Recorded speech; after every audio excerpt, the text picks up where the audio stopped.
अब भिआरमा प्लेन चलाउन सिक्नु पनि मिल्छ अरे द VTOL VR भन्ने एप्लिकेसन रहेछ VR गेम VR एप के गर्नु मिल्छ कसो गर्न मिल्छ है त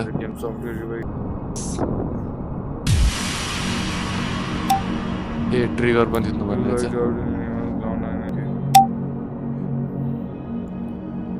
ल सुरु गरौँ है त प्लेन चलाउन सिक्ने अब पाइलट भन्छ तिम्रो दाइ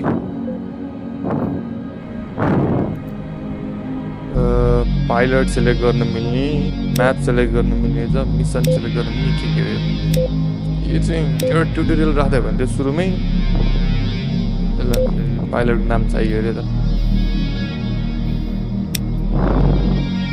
कोड विवेक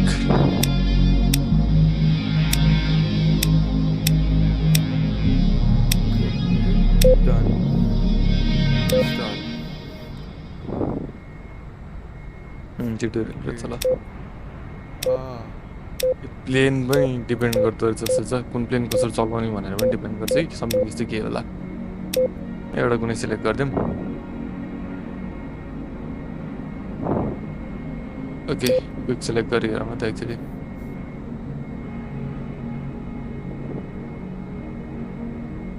मिसन पो आयो त ए फ्री फ्लाइट रे के फ्री फ्लाइट भने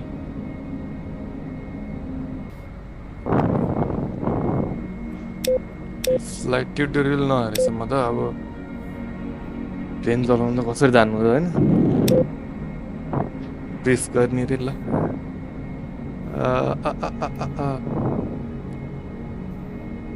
very complicated so let's just jump and get it helmet लगाउनु पर्यो ट्रेनमा नि हेलमेट लगाउनु पर्ने है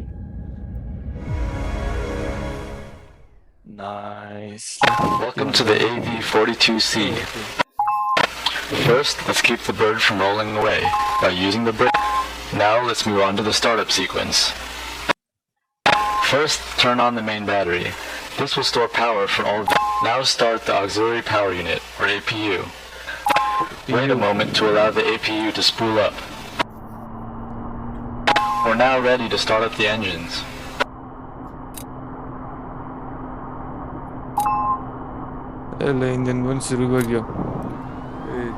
Keep an eye on the engine gauges and wait for the RPM to settle.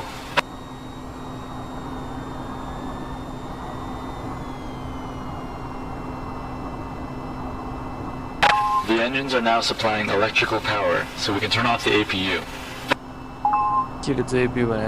Now we can turn on the heads-up display. The HUD, or heads-up display, shows you attitude, altitude, velocity, targeting reticles, and other important flight data at a glance. Blah, blah, blah. Now turn on the multifunction displays, or MFDs. Multifunction displays. Okay. अर्को पटकले याद गर्नु पर्यो नि त सधैँ tutorial हेरेर पनि भन्न के भयो किन अड्क्यो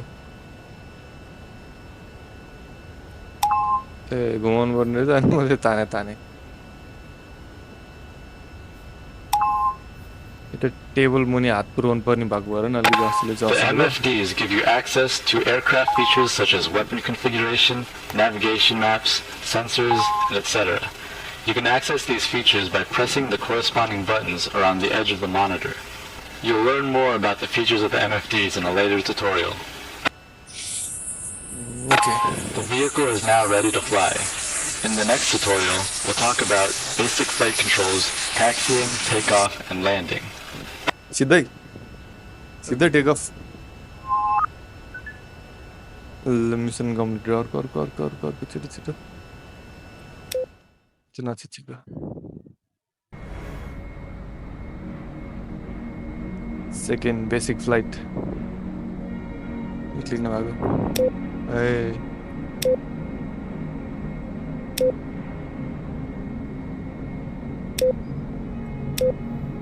एक वेपनहरु चलाउन त बेसिक वेपन भनेको थियो यो ठुल्ठुलो प्लेन नभएर सानो प्लेन हतियार भएको प्लेनहरु चलाउन सिकाउनु रहेछ अब गेममै त हो Welcome to the basic flight tutorial.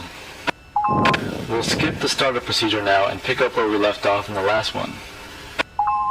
The main flight controls are the joystick and throttle. You can grip them by holding the grip buttons, or toggle lock your hands to them by tapping the grip buttons. Let's start with taxiing. Action. Grab onto the main flight controls now. To steer the front wheel, you will have to twist the joystick on the vertical axis. In order to get moving, we need to tilt the engines to the forward position.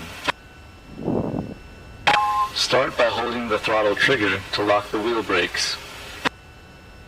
Then, press and hold up on the throttle thumb control to tilt the engines forward. The indicator here shows the status of the engine tilt. Plane चलाउन सजिलो त पक्कै नहोला तैपनि धेरै कुरा भन नि त एकैचोटि थ्रोटल भन्यो यो जोयस्टिक भन्यो म त पछाडि पो गइरहेको छु के हो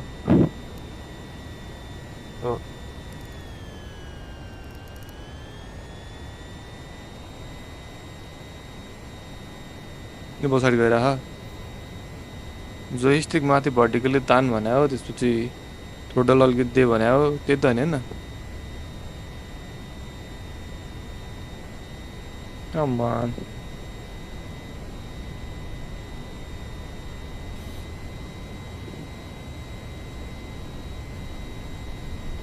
Hey, go. ल तर त्यो अगाडि पुग्छ त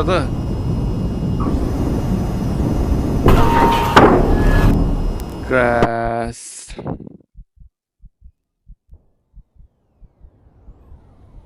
मिसन फेल्ड यो पटक चाहिँ अलि बिस्तारै घुमाउनु ट्राई गर्छ है त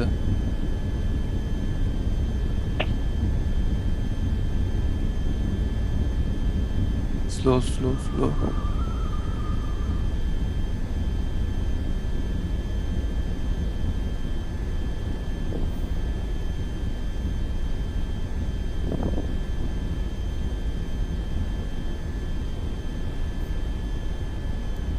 त्यो गाडी चलाए जस्तै त भइहाल्यो नि त यसरी भोलि केही गरी पाइलटको सर्टिफिकेट हान्न पाइयो भने त पाइन्छ होला कि पाइँदैन होला एकचोटि खोजी हेर्नु पऱ्यो VR सिमुलेसनबाट के हुन्छ भनेर